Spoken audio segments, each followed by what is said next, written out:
ابرہہ انتہائی عیار اور چلاک قسم کا انسان تھا۔ یہ یمن کا گورنر جنرل تھا جس کو حبشہ کے بادشاہ نجاشی نے مقرر کیا تھا۔ اس نے یہ عہدہ اریاد اس سے پہلے گورنر جنرل کو قتل کر کے حاصل کیا تھا۔ اس لیے یہ شخص اپنے بادشاہ کو خوش کرنے کے لیے لگا ہوا تھا۔ اس نے جب عرب پہ نظر ڈالی تو یہاں کے لوگ مکہ کی طرف بہت زیادہ متوجہ تھے اور ہر سال یہاں پہ طواف کے لیے، تو اس نے چاہا کہ یمن کے علاقے میں ایک کلیسا یا بت خانہ بنائے جہاں پہ لوگ اسی طرح آیا کریں اور یمن کی اقتصادیات اور اس کی طرف لوگوں کا رجحان بڑھے، جس سے بادشاہ خوش ہو۔ اور اس نے ایسا ہی کیا اور یمن میں ایک کلیسا بنا۔ وہ بہت بڑا کلیسا اور بہت خوبصورت بھی۔ بنو کنانہ کے ایک شخص نے جب یہ معاملہ دیکھا تو اس نے جلد بازی میں پخانہ یا گند وہاں کے ایک بت کے اوپر پھینک دی۔ یہ بات جب ابرہہ کو پتہ چلی تو اس نے موقع کا فائدہ اٹھایا اور مکہ کی طرف روانہ ہوا اور وہاں پہ چڑھائی کر دی۔ جب وہ اپنی فوج 60,000 آدمی اور 9 یا 13 ہاتھی لے کر مکہ کی طرف نکلا اور خمس مکہ کے قریبی علاقہ میں پڑاؤ کیا تو وہاں پر حضرت عبدالمطلب کے 200 اونٹ کسی چراگاہ میں چر رہے تھے۔ اس نے ان کو اپنے قبضے میں لیا۔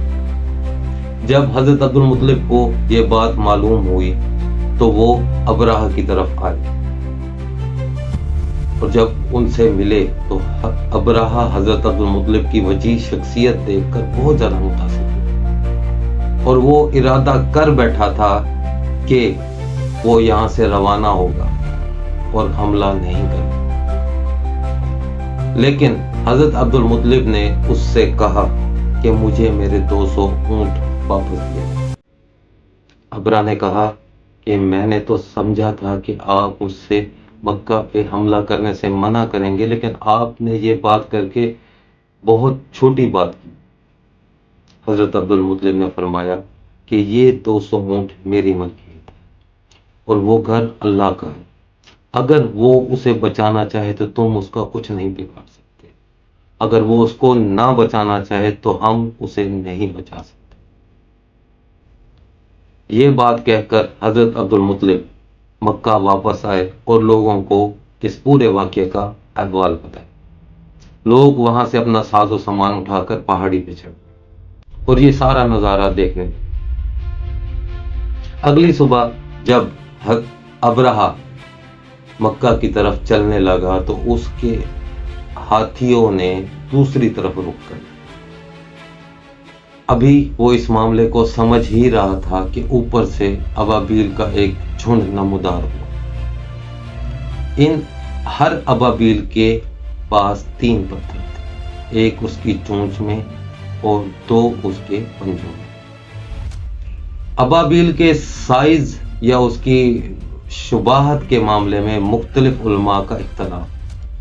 کچھ کہتے ہیں کہ وہ بالکل چڑیا کی سائز کے تھے اور کچھ کہتے ہیں وہ بہت بڑے بڑے سائز کے تھے اور ان کے پتھر بھی بہت بڑے تھے۔ خیر، ابابیل نما پرندے نے وہ پتھر اس فوج پہ برسا دیے اور کچھ ہی دیر میں وہ پوری کی پوری فوج ایسی ہو گئی جیسے کھایا ہوا گھس۔ ابرہہ وہاں سے بچ نکلا لیکن وہ یمن تک پہنچ نہ پایا۔ وہ بالکل چوہے جیسی شکل کا ہو گیا اور اس کا دل پھٹ گیا۔ یہ واقعہ دیکھ کر ارد گرد کے لوگ عرب سے محتاط ہو گئے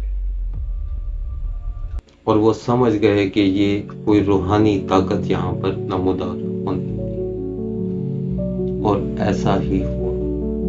اس واقعے کے تقریباً 40 یا 50 دن بعد حضور پاک صلی اللہ علیہ وسلم کی ولادت سعادت ہوئی۔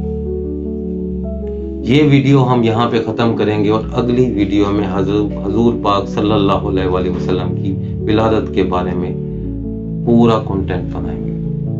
ہماری ان ویڈیوز کو سبسکرائب، لائک، شیئر اور کومنٹ لازمی کیا کریں تاکہ ہمیں حوصلہ افزائی ہو۔ جزاک اللہ خیر۔ السلام علیکم ورحمۃ اللہ وبرکاتہ.